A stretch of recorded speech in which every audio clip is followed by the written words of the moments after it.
নমস্কার। ওম বর্মণ্যদেবায় গোবর্মণ্যহিতায় চ জগদ্দেতায় শ্রীকৃষ্ণায় গোবিন্দায় নমো নমো।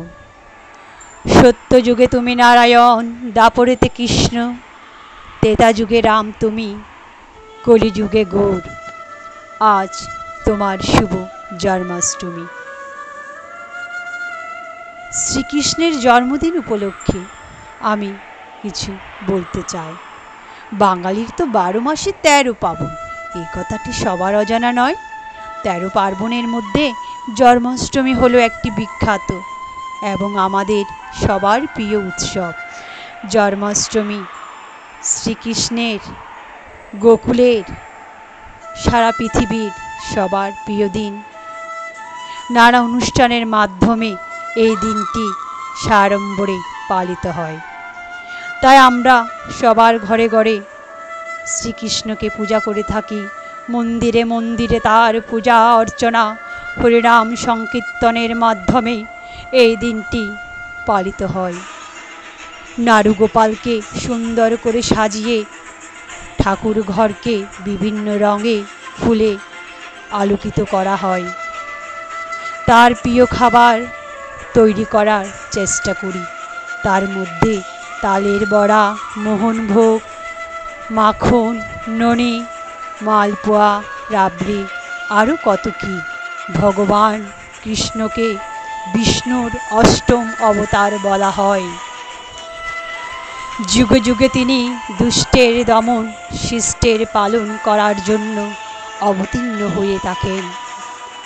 মানুষের মধ্যে বিভেদ, হিংসা দূর করে প্রেম, ভালোবাসা, সততা, মনুষ্যত্ববোধ জাগিয়ে তোলার জন্য।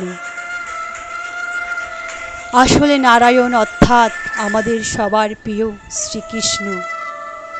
তিনি আমাদের মাঝে আছেন, থাকবেন এবং সবসময় আমাদের অন্তরে বিরাজমান করবেন।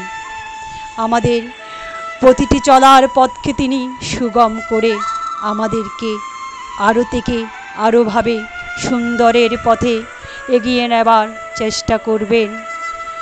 তিনি আমাদের হৃদয়ে সদা সর্বদা বিরাজমান।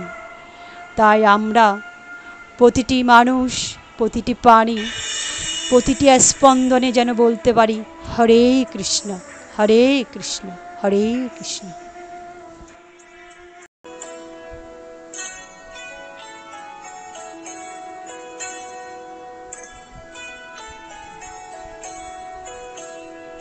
নয়নে নয়নে রাখি তোমারে, দিশারি আলো তুমি আমার। হৃদয় কাননে পুজি তোমারে, দয়াল গোপালে আমার। তোমারি মগনে গগনে গগনে শুনেছি তোমার গান। ও মিঠাই সন্দেশে রাখি তোমারে, ঘরের আলো তুমি আমার। নয়নে নয়নে রাখি তোমারে, দয়াল গোপাল